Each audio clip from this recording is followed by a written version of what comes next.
And I was kind of, in a way, kind of indoctrinated into believing that I could do something better, a lot more. I'm meant to achieve a lot more. So working in coffee was not fulfilling. So I thought, that's it. I'm gonna be a software engineer.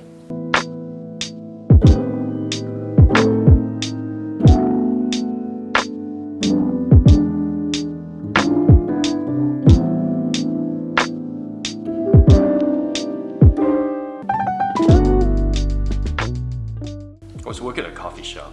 Spent 7 years in college, graduated with a freaking sociology degree. I mean, graduate right into recession. That means, what are you gonna do with that liberal art degree? Selling coffee. That's what I was doing, from like 2012 all the way till 2015. Where I'm gonna go in coffee? What am I gonna do? Like become a manager? No, I don't want to do that. Because I grew up I didn't grow up here. Grew up in China. And I was kind of, in a way, kind of indoctrinated into believing that I could do something better, a lot more. I'm meant to achieve a lot more. So working in coffee was not fulfilling. So I just have this belief, rational or not, doesn't really matter, but I had this belief that I could have done a lot better. So try to break into many other industry, nonprofit, paralegal, and as a salesperson for tech companies. Nothing really worked out, but then I knew that in San Francisco there was a huge tech scene. I didn't really know much about tech back then, but I knew it was like pretty big and whatnot. So I thought, well, why don't I become a software engineer? I've heard stories of people just simply self-learn and become a software engineer anyway. So I was like, all right, if they can do it, maybe I'll be able to break into tech too.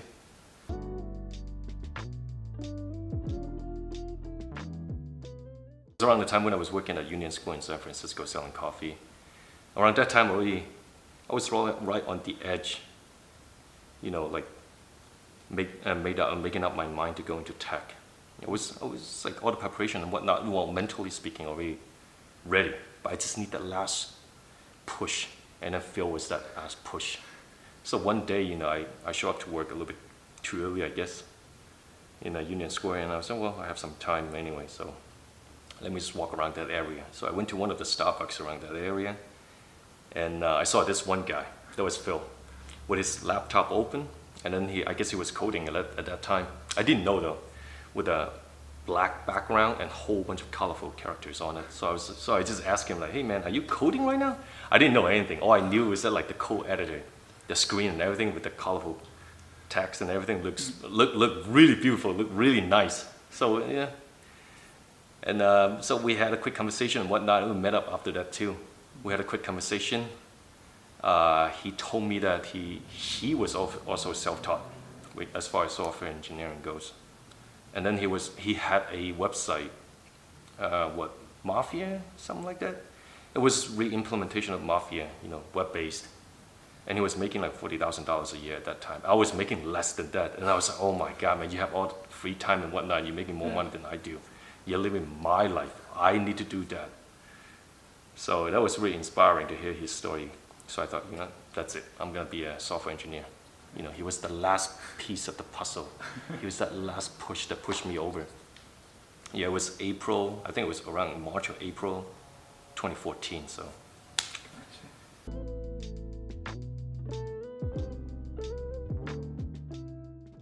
Well, I thought I could do it too. If he could do it, I could do it too. So the basic idea was the industry seems, well, as far as like educational background goes, Silicon Valley seemed to be pretty forgiving.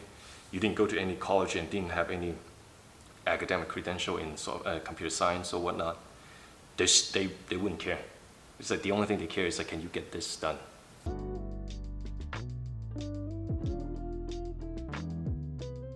A friend of mine already told me about coding bootcamp, but I never took it seriously. I thought it was a scam. Yeah. What changed your mind? Like, why did you decide it was not a scam?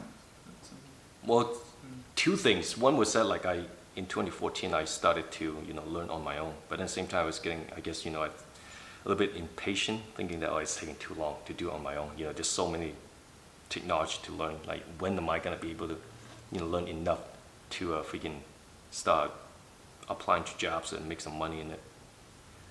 So I thought I need some guidance. But then at the same time, there's so many coding boot camps I didn't know, like, they were really expensive too. And I didn't have a whole lot of money, so I thought I'm gonna need some help, need some proof.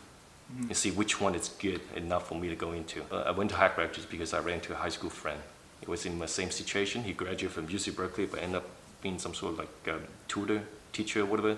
I guess he was not satisfied with that too, so he went to Hack He was attending Hack when I ran into him again, after God knows how many years, like a decade already. And he told me about Hack and I was like, yeah, I heard about it, but I didn't really trust it. At that time, it was $17,000 for 3 months. That's a lot of money. So I was like, well, keep me updated to see if you could get a job. If you could get a job, then I'm going to dump that $17,000 onto it too. And then eventually, after like a month after he graduated, he got a job. So I thought, all right, that's it. A month? Yeah. That was my second choice though. Like App Academy was the first choice.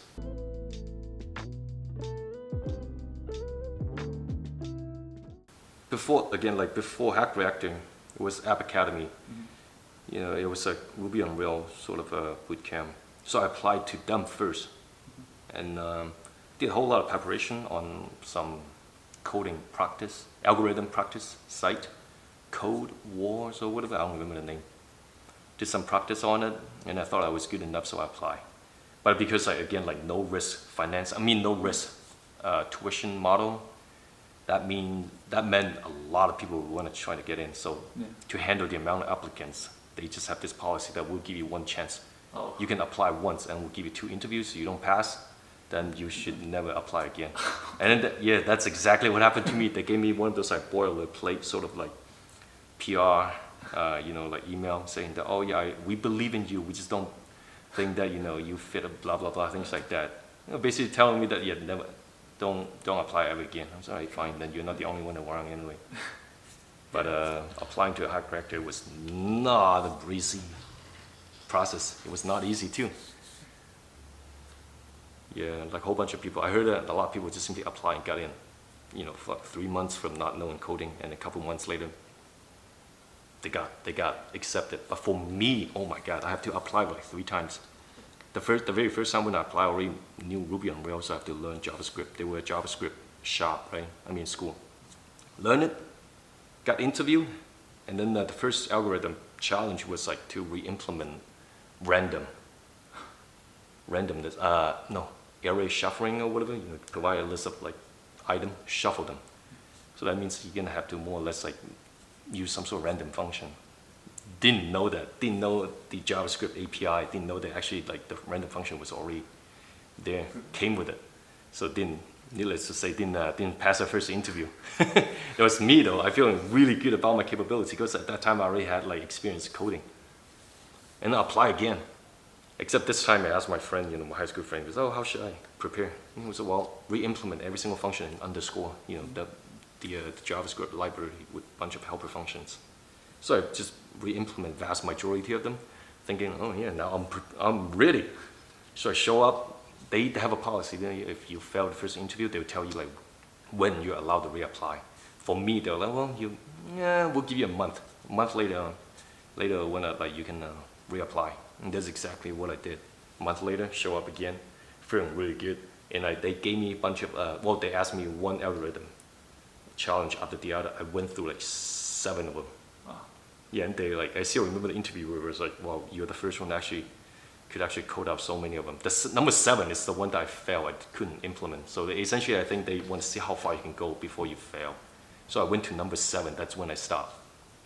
I was feeling so good about myself, and then the next day told me that, right, it was my birthday too. They told me that, nah, you're still not good enough. So I was like, what do you want from me? So I went to, even the interviewers said that, I was the first one who could actually implement that many functions. And it was really demoralizing. But then, after getting really freaking angry and punched too many holes on the wall, so I was like, you know what, that's it. I'm gonna try again. This time, aim at explaining things. Because I heard this rumor saying that, sure, you could be a ninja coder. You're really good at coding, but it doesn't really matter. It's communication. You don't want to write something that's super cryptic, and you can't really work with other people. You can't really communicate with other people. That's gonna be a huge taboo. So it's all right, fine. Then I'm gonna slow down to explain everything I'm doing. So that's my strategy for the third technical interview, third time applying. And I think I went through like 4 functions, 4 coding challenge this time. And at the same time, intentionally trying to slow down and explain everything. And then like a week late, I don't know how long it took to get the result, but a couple of days, I guess. They just emailed me saying that, well, the technical interview is over. And then we're gonna set you up with another interview. I was like, wait, what? I was like, I don't remember that's the process on your website. Officially, that's not how it goes. I thought it's supposed to be like a technical interview. If I pass, then like that's good. I'm good to go. But then they send me, I don't remember who was that guy. I think it was Blade, big choppy guy who's always overly energetic. They sent him to talk to me. At that time, I think he was, I don't know what was his job title at HackRactor, but he called me up. I didn't know it was him at first. Later on I knew. I was like, this guy sounds familiar. I think he called me. But anyway, so for the last round of interview, this is the second interview in the third time. He just called me. He just kept on saying things like, "Oh, it's gonna be really tough, man. Do you think you can handle it?" And this and that. It almost sounds like a threat right there, trying to scare me away from the HackRactor. Just kept on saying things like, "It's gonna be really tough. Like, you're gonna have to do this. You're gonna have to wake up at this time. You're gonna have to be at the school at this time. Can you do you really think you can do it? Are you sure?" Like I just kept saying, "Yes, I'm gonna do it." Eventually, after that, I got in. Yeah, kind of crazy to have to go through like got rejected by App Academy, and then went through 3 rounds of interview, 4 total interviews in total, just for HackRactor. Later on, I asked people like, "How did you get into HackRactor?" "Oh, I just picked up, programming." Like 3 months later, went through an interview, technical interview, and I got in.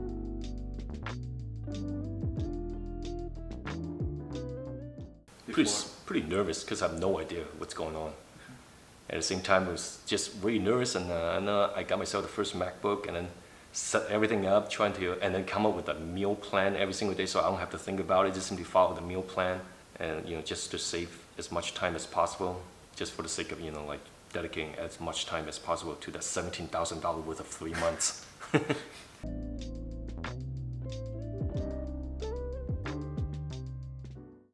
Yes and no.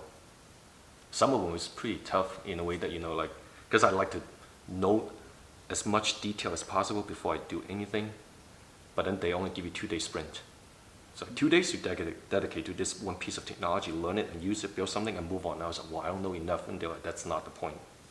So you have to keep moving fast, one project after another. So like that was tough as far as like personality-wise, versus like the way they want the program to progress.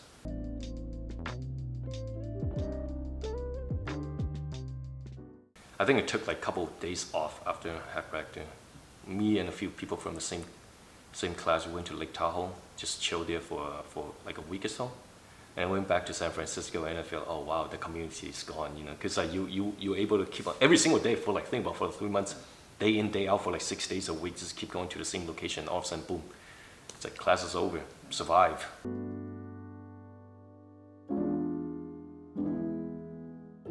I think we were using a tracker, some sort of tracker. I think I still have access to it. Last time I took a look was a couple years ago.